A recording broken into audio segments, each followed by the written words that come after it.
but he only laughed and said that love should come later.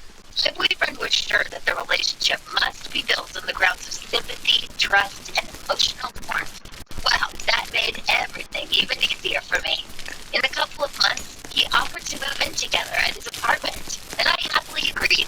Thanks to Walter's help and my tireless work, I received a promotion, so my material condition also significantly improved. Of course, I could not dedicate myself to building a career because I still had to study. But anyway, the changes felt nice. Walter's apparent wealth was another pleasant surprise. To be more precise, my boyfriend was filthy rich. In addition to his everyday job, he also ran a stock business and even let me use his bank card. Since that time, I got carried away. I no longer broke the closets with tons of cheap clothes. Now I only bought stylish and brand name things. It certainly wasn't easier on the wallet. Brands are always expensive, even with discounts. And I also bought a lot of clothes for Walter too. And then my kind, understanding boyfriend received his card statements and saw how much I'd spent. I was head over heels in shopping notes and paid zero attention to how much I spent. So at the end of the month, it was a 5-figure sum. Walter and I had to talk, and he asked me not to do so ever again. But the very next month, I did the same thing again. Our dressing room was stocked with new costumes, dresses, cute scarves, fabulous hats, gloves, and other branded junk, and Walter's account shrunk a bit. The funniest thing was that my boyfriend didn't break up with me on the spot. He told me that he understood everything, but regretfully, he took his card back. And then, he gifted me with 10 prepaid therapy sessions with a well-known psychotherapist. Of course, I got offended, but I immediately attended the therapist. Unfortunately, the therapist was unable to tell me the true reasons of my actions. I already knew the roots of my problems. Growing up in a poor family, shortage of parental love, zero attention from my mom and dad, yada yada yada. Fair enough. Those were reasons I bought all that junk, but I myself understood them pretty well. How was that discovery supposed to help me? I really didn't know. Besides, Walter's card was not the only source of money for me. I had a card of my own, and a credit card, and a couple of other credit cards. You see where I was going, don't you? It was only natural that I ended up in a money pit. Somehow I still managed to pay off the credit card debts once, but then almost immediately used the card again. Soon, I grew totally desperate. I spent $20,000 a month, constantly borrowed money from friends and acquaintances, paid it back, took new loans to pay off the old ones, and bought new dresses for the collection. In fact, my life felt like hell. My hands were shaking, depression was rolling high, and I simply had no willpower to escape the vicious circle. I could not hide my problems from Walter forever. One day, the collectors came for a debt. I told him that I was bankrupt, and he promised to pay off all my debts if I promised to undergo special treatment. I had no other choice, so I had to agree to my boyfriend's terms. Guess Walter really had feelings for me, since he readily occupied himself with my problems and issues. He found a clinic where various specialists worked with me. I even went through a course of treatment involving some pills, so everything would finally be fixed. And for some time, my illness receded, and I really felt okay. For 2 years straight, I managed to keep hold of myself. But in my 3rd year, I accidentally wandered into a supermarket during the Christmas sale, and yeah, I went haywire. I bought a bunch of things I didn't even need, threw away all of my salary together with the Christmas bonus, and then at home, I fell into a pile of dresses on the floor and laughed like crazy, and everything returned to square one. Of course, banks no longer gave me loans, but now I borrowed much more from my friends. I lied. I told people some stories, secretly got a second part-time job at a drug research center, just because they paid more. Once I even stole the dress I really liked. I really hit rock bottom and continued to devolve further. I looked so bad that I myself shake with disgust when I looked in the mirror. I got crazy eyes and shaking hands due to insomnia. I was deep in debt, but still cried because I had no money for another Prada belt. At this point, Walter finally lost his patience, and he finally broke up with me. He still promised to return in case I finally coped with the situation. Otherwise, he did not want to live his life with a partner who was unable to resist his desires. feel the moment my spouse first spent a horrific sum of my own money on clothes. I just hope that he doesn't curse me too much before I do it enough myself. That's how I came back to where I started. Now, I live in a trailer park, right next to my parents. My dad is not full of tantric, esoteric things, but clothes. And I've got even more debt than Dad and Mom combined. I still spend all my money on fashionable stuff. In this regard, nothing's changed, except that I now am a homeless person. I suppose that sooner or later, I'll end up in prison because of my debts, or because of an unlucky theft. But sometimes, I still hope to find a lucrative job after I finish university. Such a pointless dream. Hey guys, my name is Anna. I want to tell you my story. It all started with lightning, and ended with me turning into a big electricity magnet. Yeah, it's all about a typical lightning bolt that hit me right in my back. When the storm started, I didn't stand in the middle of a field. I didn't hug a lightning rod. I wasn't even trying to conquer a high-rise building. I was just hiding in a gazebo with some other kids. Well, apparently, that was just my karma to get struck by lightning. Because along with other 10 teenagers, it struck the only unlucky me. It was so painful. I even fainted from the pain shock. Maybe my heart even stopped a little. But my friends were not taken aback at all. Some of them called an ambulance. Others put me on the ground and patched me up. They even succeeded. Well, in the hospital, they finally put me on my feet. So I managed to overcome the revenge of this disgruntled Zeus. Just some scars on my back remain. But it's even fun. Now I have kind of a tattoo or something. But then the problems started. As for the trauma, I experienced it without any serious consequences for myself. But something inside changed me. I don't know how or why, but I've become kind of a conductor for something. At first, people electrocuting me made us terribly laugh. Well, by us, I say me and my friends. My mom was always crying and praying I was alive after all. Later, it stopped being funny.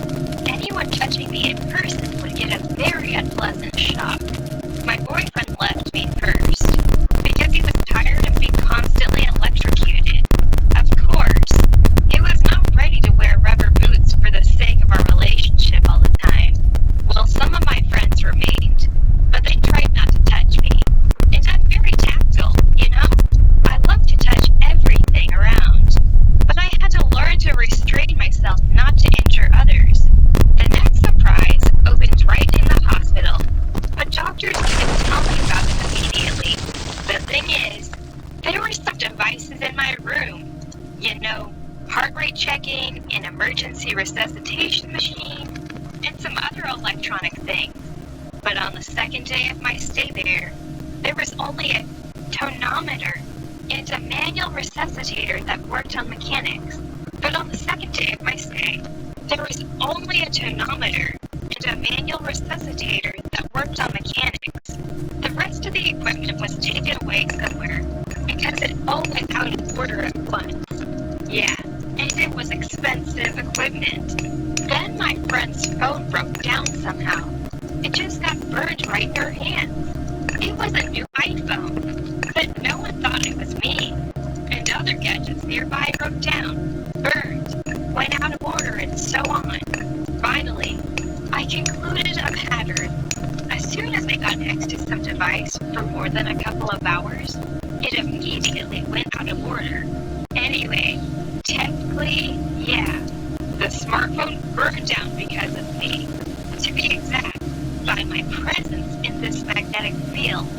At home, things got a lot worse. You see, you can't do without technology in the modern world. It's everywhere. Okay, I can give up a phone or laptop, but how to stop using heating? Light? The water heater? I didn't even know my house had so many appliances until they all started to break down at the same time. We even had a sewer in the house working with an electric pump. At first, my parents had to call the plumber every day to repair the most necessary things. Household money to fix them. Then we realized it all was no use, even the rubber suit on me. So Dad decided to move out. And where to move? If now electronics are everywhere. Our salvation was the Amish village. These people are known not to use electrical appliances at all. No, we didn't become full-fledged Amish, because their thing is more about faith. We had to get used to everyday life there. When my parents went to work in the morning, they used all the appliances at their fullest there. But at home, they had to adapt to almost ancient life. We don't have household appliances at all. We use typical candles for light, a big fireplace for heating, and an oven for cooking. We have to take a shower with a basin, and my dad takes water from the well. Then he warms it up at the fireplace until it gets to a normal temperature. Anyway, it's a total middle-aged life, and I have no way out of it.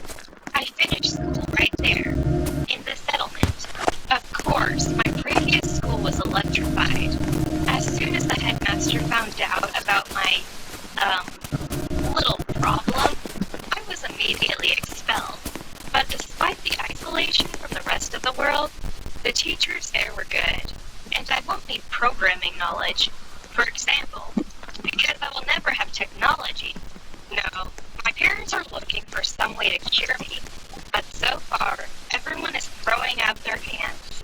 Some fortune teller even advised me to get buried in a wooden coffin with some soil for it to collect extra electricity from me. But no good. Or rather, yeah, I got better for a couple of days. But then it all came back. And I was not prepared to live in a coffin with soil inside. I would like to believe that soon doctors, sorcerers, or at least someone will come up with something. But Hi everybody, my name is Ben, and I've got quite a story for those with a dark sense of humor. Well, it might not actually be humorous, I admit, but if I ever stopped laughing at the events that happened, I'd be surely depressed for life and forced to spend years at a hospital. Laughter is a cure in itself, you know. My parents have always been different from our prosperous and decent neighbors. Neighbors all cut the lawns the same way, rode in the same cars, and voted together for the same leaky green roofs for all the houses in the suburbs. My mom and dad did all this stuff as well, but in their own way. Mom decorated our lawn with defiantly red roses. Yep, the neighbors themselves called our flowers so. Dad saved some money just so we could buy a vintage Cadillac and drove it with pride. To my mind, both my parents eagerly trolled all the people who considered them show-offs. Honestly, whether mom and dad loved each other, I guess they did. There was something in both of them that pulled them towards each other like magnets. Or maybe I just wanted to think that way. Life has showed that it wasn't the actual truth. I wasn't a troll, just an ordinary boy, more or less. I really did not care about the roofs, the number of cats fed by a lonely old woman who lived at the end of the street, or the height of the fence acceptable in a decent society. So technically, I took my parents' side unless they crossed the line. They earned enough money to be considered members of the middle class. Dad is an honored banking executive, and my mother did a lot of sewing. She had her own style, sort of a fashionable personal brand. Clients actually queued up to get one of the costumes. She even had a cool workshop in our basement. As a child, I used to love hanging out in the basement while my mother was sewing. I was a child with imagination, and all these multicolored beads, buttons, and pieces of fabric were like gifts from heaven to me. Besides, Mom never yelled at me for dragging some bits of cloth or pins into my secret stash. In general, I had a completely normal childhood with a small touch of creativity. Parents taught me, first of all, to think for myself. They didn't care for my marks and the like in the slightest. Sometimes it seemed to me that they were born in the wrong country, or even the wrong time. I once suggested them to move to New Zealand, or some other unusual and untamed place. They, however, answered that there was no point in it. People, they said, were still the same everywhere. From time to time, my parents took me away for a trip for a couple of weeks. We went to other countries, danced in crazy carnivals, sunrises in the ocean. It was awesome. For a couple of days, my parents allowed themselves to drop the masquerade and truly become themselves. Young, cheerful, and incredibly funny people. But in time, everything invariably returned to the norm. We always came back to the same neighborhood where everyone was thinking about the proper ways of lawn mowing. Mom again spent much of her time in the basement, sewing fashionable dresses with floral motifs, strict suits, and various women's stuff so loved by her clients. Dad wore his office suit as a cuirass, and every evening returned from work with a sour expression on his face that made him look 10 years older. Parents often told me that these rare trips were the things they lived for. They said that the constant hunt for new places and new experiences was the only purpose of life. I thought so too, since I saw with my own eyes how happy my parents were during those trips. I always knew that I should study well in order to get a cool, well-paid job. Well, nobody told me about that. On the contrary, have you ever heard from your parents that you were studying too much? My mom and dad used to scold me like that. But I wanted to grow up and send them on a trip around the world where they could feel themselves truly alive without regard to the concerns of the neighbors. And I needed a lot of money to achieve my goal. Well, my parents did have a bank account built up for a rainy day. They had managed to save a lot, but there was one concern. That education isn't cheap. They have to spend all of it to allow me a diploma if I finished soon with poor marks. I dreamt a lot about how I would come to them as a wealthy adult and send mom and dad on the greatest journey of their life. I might have even gone with them if I got lucky. But life easily demolished my perfect plan. My 40-year-old dad was diagnosed with cancer. It was terrible. Naturally, we all immediately started looking for treatment.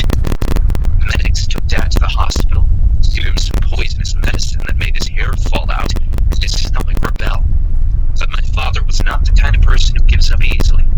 He fought with all he had, to the very end.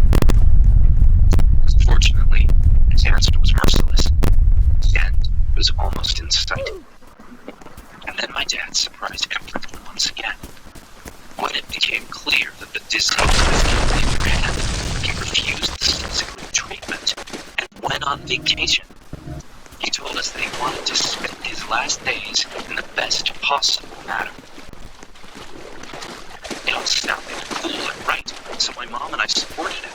Mom went on the journey with Dad, and I stayed at home. This was my last year in school, and I didn't want to miss anything important. Besides, they did not actually call me. In 2 months, Mom returned from their vacation alone, without Dad. Then there was a modest funeral, because we didn't actually have any money for a grand one.